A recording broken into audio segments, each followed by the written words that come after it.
Olá, que a paz esteja em cada coração. Pois é, chegamos ao final de mais uma semana e com ela, sabe, vem aquela oportunidade de fazer uma pausa, de aquietar um pouco o ritmo, respirar fundo e deixar a alma se assentar. Este é um momento para a gente refletir. É um convite para olharmos juntos o caminho que a gente percorreu. Então, vamos revisitar essa jornada dos últimos dias. Mas olha, não é só para recordar, sabe? É mais como buscar aquele fio de ouro, aquele que conecta cada lição, cada descoberta que tivemos. É uma chance para a gente consolidar no coração tudo o que recebemos e perceber, com um olhar cheio de gratidão, a mão cuidadosa de Deus tecendo o nosso aprendizado. Pois é, o grande tema que nos acompanhou, o centro de toda a nossa jornada, foi justamente a redescoberta da importância da palavra de Deus. Foi uma semana inteira dedicada aí, além da superfície, sabe? Para entender não só o que a Bíblia diz, mas algo muito mais profundo, o que ela é de verdade. A gente começou o nosso percurso lembrando que a Bíblia, bom, ela não é um artefato histórico, né? Nem só um livro de regras ou um monte de histórias antigas. Como a carta aos Hebreus nos diz de um jeito tão forte, ela é viva e eficaz.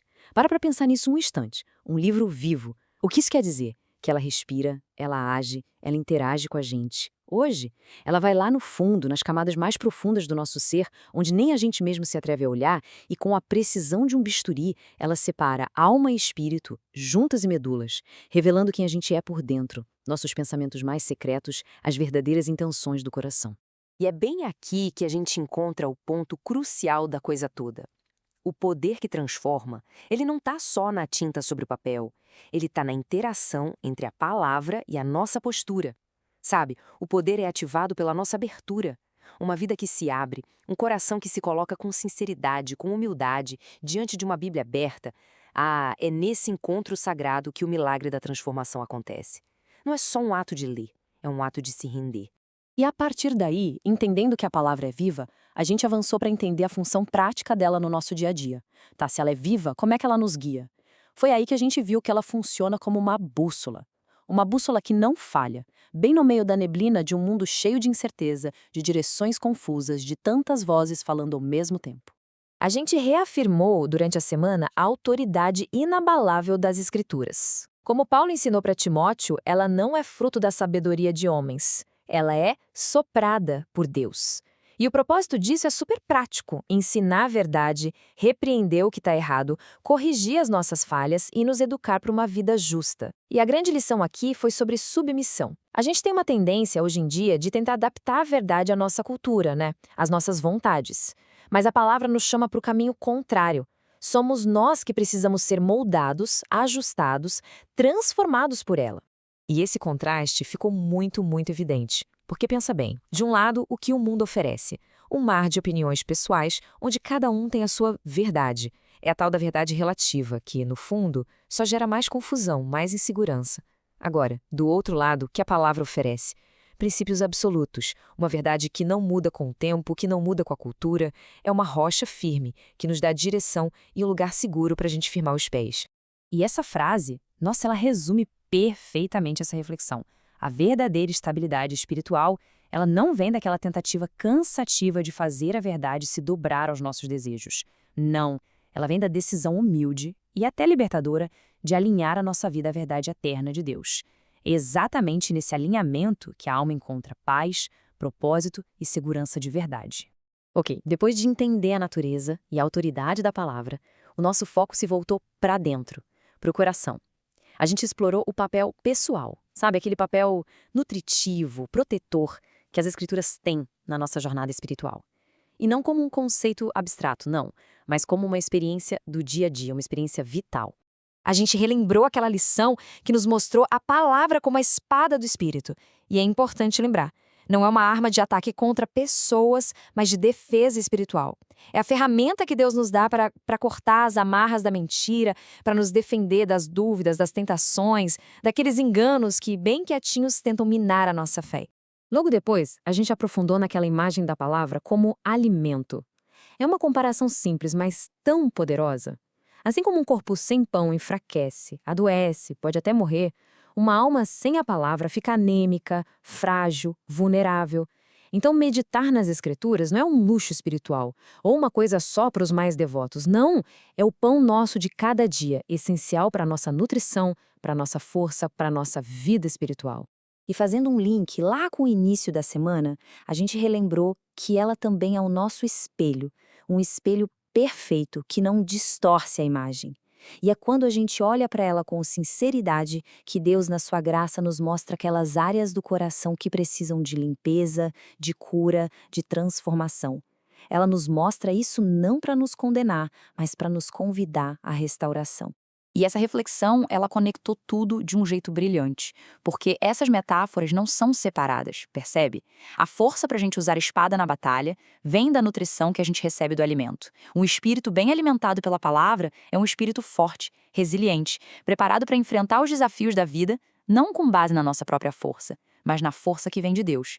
Bom, depois de compreender tudo isso, a natureza, a autoridade, o papel da palavra, a jornada nos levou a uma questão ainda mais íntima, mais fundamental.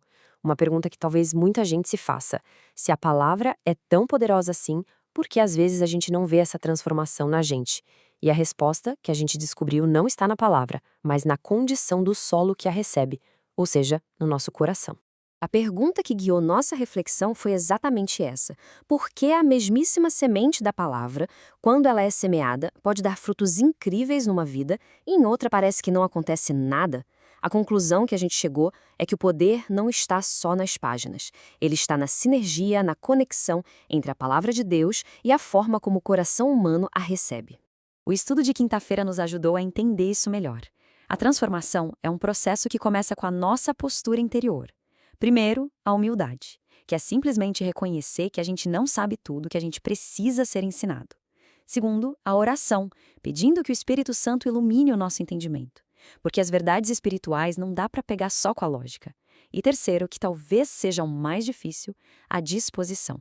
Aquele sim que vem de dentro, uma vontade genuína de ser mudado. E essa frase foi o coração da nossa meditação. O poder de Deus respeita a nossa vontade. Pensa assim. A palavra é uma semente perfeita, cheia de vida, mas ela só pode germinar, só pode crescer num solo que está aberto, arado, preparado para recebê-la. A nossa disposição não cria o poder, mas ela abre o canal para que o poder transformador de Deus possa fluir livremente na gente. E agora, finalmente, a nossa revisão da semana chega no seu ponto mais alto, na sua manifestação prática. Depois de entender a natureza da palavra, de se submeter à autoridade dela, de se alimentar dela e de abrir o coração para ser transformado, o que acontece? A gente viu que uma palavra que é de fato internalizada, ela inevitavelmente transborda e se torna visível na nossa vida. A gente refletiu sobre aquela verdade profunda que Jesus ensinou. A boca fala do que o coração está cheio. O que a gente fala não é por acaso, sabe? É como se fosse um diagnóstico preciso do nosso estado interior. Então, um coração que está sendo sempre preenchido com a verdade, com a graça, com o amor da palavra de Deus, naturalmente vai começar a falar uma nova língua. A língua da fé, da esperança, do perdão, da edificação. E foi assim que a gente consolidou essa visão de que viver pela palavra é uma transformação completa, integral. Começa lá nos pensamentos que vão se alinhando com a mente de Cristo. Isso leva a gente a tomar decisões que não são mais baseadas em impulsos ou no medo, mas são guiadas por princípios eternos. A fé deixa de ser só uma teoria e se torna uma confiança viva, ativa. E tudo isso é o fruto, é a consequência natural de um coração que se rendeu a esse processo de ser transformado por Deus. E aqui está a declaração final, a grande síntese de toda a nossa jornada. As palavras de Jesus lá no deserto, elas ecoam como a verdade mais fundamental de todas.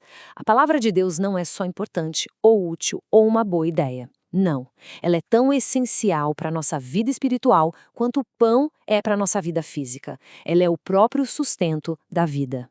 E ao fechar essa reflexão, o desejo do coração é que tudo isso que a gente revisitou hoje não seja só uma lembrança intelectual, sabe?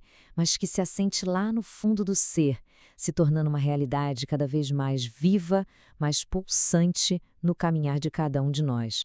Que a paz que vem lá do alto e a certeza de que a sua palavra é lâmpada para os nossos pés e luz para o nosso caminho, que isso nos acompanhe nesta noite e sempre.